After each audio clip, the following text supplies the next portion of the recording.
കണ്ടു. ആ രണ്ട് കൈ വന്ന് എന്നെ നെഞ്ചത്ത് വെച്ചു. ആ ഒരു സ്പർശനം എന്ന് വെച്ചാൽ ഒരു നമ്മൾ പറയില്ലേ ഫെദർ ടച്ച്, അതുപോലെ ഒരു സ്പർശനം, ഒരു വല്ലാത്തൊരു അനുഭവമായിരുന്നു. Praise the Lord. യേശുവേ നന്ദി, യേശുവേ സ്തോത്രം. എൻ്റെ പേര് സണ്ണി എന്നാണ്. എൻ്റെ വീട് ആലുവയിൽ പഴങ്ങനാട് ഇടവകയാണ്. ഞാൻ 2019 ഉടമ്പടി എടുത്തത്. അത് കഴിഞ്ഞ് അപ്പോൾ എനിക്ക് ഒരു സ്ഥലം വിൽക്കുവാനുണ്ടായിരുന്നു, ഒരു 5.5 സെൻറ്റ് സ്ഥലം വിൽക്കാനുണ്ടായിരുന്നു. പക്ഷേ അത് ഒരു ഏതാണ്ട് 10 വർഷത്തോളമായിട്ട് അത് വിൽക്കാൻ സാധിക്കുന്നില്ല. അതിനോരോ തടസ്സങ്ങൾ വന്നുകൊണ്ടിരിക്കുകയായിരുന്നു. ഞാൻ ഇവിടെ വന്ന് അങ്ങനെ അച്ഛനെ കണ്ടു. ഉടമ്പടി എടുത്തതിന് ശേഷം ഇങ്ങനെ അച്ഛനെ കണ്ടു. അച്ഛൻ്റെ വിവരം പറഞ്ഞു. അപ്പോൾ അച്ഛൻ ഒരു കാശ് രൂപ എനിക്ക് പഞ്ചരിച്ച് തന്നു. അച്ഛൻ പറഞ്ഞു, ഈ കാശ് രൂപം മറ്റു വിശ്വാസപ്രമാണം ചൊല്ലി പ്രോപ്പർട്ടിയിൽ കൊണ്ട് വെച്ചാൽ എന്ന് പറഞ്ഞു. അങ്ങനെ ഞാനത് വാങ്ങിച്ചുകൊണ്ടായിട്ട് ഞാൻ വീട്ടിൽ അപ്പോൾ സ്ഥലം എൻ്റെ വീടിൻ്റെ അവിടെ നിന്ന് ഒരു 3 കിലോമീറ്റർ അപ്പുറത്താണ്. അപ്പോൾ ഞാൻ പോയില്ല. ഞാൻ പിന്നെ പോകാൻ ചെടി ഇരുന്നു. അങ്ങനെ എന്നിട്ട് പിന്നെ എനിക്ക് സ്ഥലം വിൽക്കണം. അങ്ങനെ എന്നിട്ട് ഞാൻ എന്ത് ചെയ്തെന്ന് വെച്ചാൽ അതിന് പിന്നെ ഒരു 15 ദിവസം കഴിഞ്ഞാണ് പിന്നെ പോയത്. അപ്പോൾ ഞാൻ കാശ് രൂപം കൊണ്ട് എൻ്റെ അവിടേക്ക് പോകുമ്പോൾ അപ്പോൾ ഞാനത് വിൽക്കാൻ വേണ്ടി ഒരാളെ ഏൽപ്പിച്ചിട്ടുണ്ടായിരുന്നു. അപ്പോൾ ഞാൻ പോകുന്ന വഴിക്ക് അയാളെന്നെ കണ്ടു. അതിനടുത്ത് പറഞ്ഞ്, സണ്ണി ചേട്ടാ ഇങ്ങനെ ഞാൻ സ്ഥലം വിൽക്കാൻ വേണ്ടി ഞാൻ ഒരാളോട് പറഞ്ഞിട്ടുണ്ട്, അപ്പോൾ അയാൾ എനിക്ക് നാളെ വരും എന്ന് പറഞ്ഞു നോക്കാനായിട്ട്. അങ്ങനെ ഞാൻ അവിടെ പോയി ആ കാശ് രൂപ സ്ഥാപിച്ചു. അങ്ങനെ പോന്നു.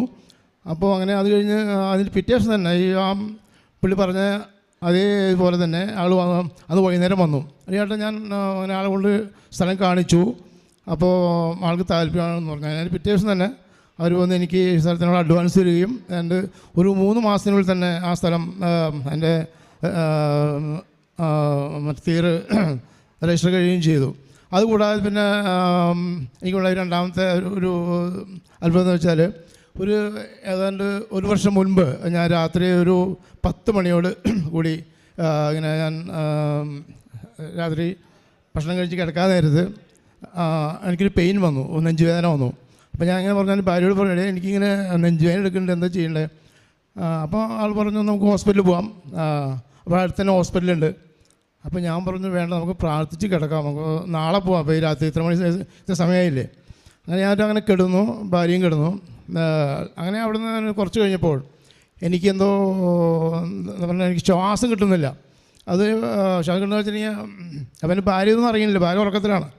അങ്ങനെ എനിക്ക് ശ്വാസം കിട്ടില്ല. അപ്പോൾ എൻ്റെ ബോഡി അങ്ങനെ കിടക്കുകയാണ്. അപ്പോൾ എനിക്ക് ശ്വാസം കിട്ടാതെ ഞാൻ പെടയാണ് കിടന്നിട്ട്. അപ്പോൾ ഞാൻ അങ്ങനെ പെടഞ്ഞ് അങ്ങനെ ശ്വാസം ആ സെക്കൻഡിൽ തന്നെ മാതാവ് വന്നു തൃശ്ശൂരിൽ. അപ്പോൾ മാതാവിൻ്റെ ഞാൻ എന്താ പറഞ്ഞാൽ 2 കൈകളെ കണ്ടു. ആ 2 കൈ വന്ന് എന്നെ നെഞ്ചത്ത് വെച്ചു. ആ ഒരു സ്പർശനം എന്ന് വെച്ചാൽ നമ്മൾ പറയില്ലേ ഫെദർ ടച്ച്, അതുപോലെ ഒരു സ്പർശനം. അതൊരു എന്താ പറയുക, ഒരു വല്ലാത്തൊരു അനുഭവമായിരുന്നു അത്. ആ സ്പർശനം ആ സെക്കൻഡിൽ തന്നെ എനിക്ക് ശ്വാസം കിട്ടുകയും ഞാൻ ചാടി എഴുന്നേറ്റ് ഞാൻ ശ്വാസം ഞാൻ ശ്വാസം വിട്ടു. അപ്പോൾ എൻ്റെ ഭാര്യ അറിയണേ. അപ്പം ഞാൻ ആദ്യം വിചാരിച്ചു ഒരു പക്ഷേ ഭാര്യ ആയിരിക്കും എൻ്റെ അവിടെ തൊട്ട് എന്ന് വിചാരിച്ചു. അപ്പോൾ ഞാൻ ചോദിച്ചില്ല, ഈ ഇങ്ങനെ നനച്ചു? ഇല്ല ഞാൻ അറിഞ്ഞില്ല, ഞാൻ എഴുന്നേറ്റെന്ന് പറഞ്ഞു. അപ്പോഴാണ് അറിയണേ. അപ്പോഴെനിക്ക് അപ്പം ഞാൻ അപ്പോൾ ഞാൻ ചാടി എഴുന്നേൽക്കുകയും ചെയ്തു. ഇങ്ങനെ സുഖപ്പെട്ടു. യേശുവേ നന്ദി, യേശുവേ സ്തോത്രം. അതുകൂടാതെ തന്നെ എനിക്ക് ഒത്തിരി അനുഗ്രഹങ്ങൾ, ഒത്തിരി കാര്യങ്ങൾ, എനിക്ക് എന്ത് ആവശ്യം വന്നാലും ഉടനെ ഞാൻ പ്രാർത്ഥിക്കും, മാതാവിനെ പ്രാർത്ഥിക്കും. ആ ആവശ്യങ്ങളെല്ലാം സാധിച്ചിരുന്നുണ്ട്. യേശുവേ നന്ദി, യേശുവേ സ്തോത്രം. Hallelujah, hallelujah.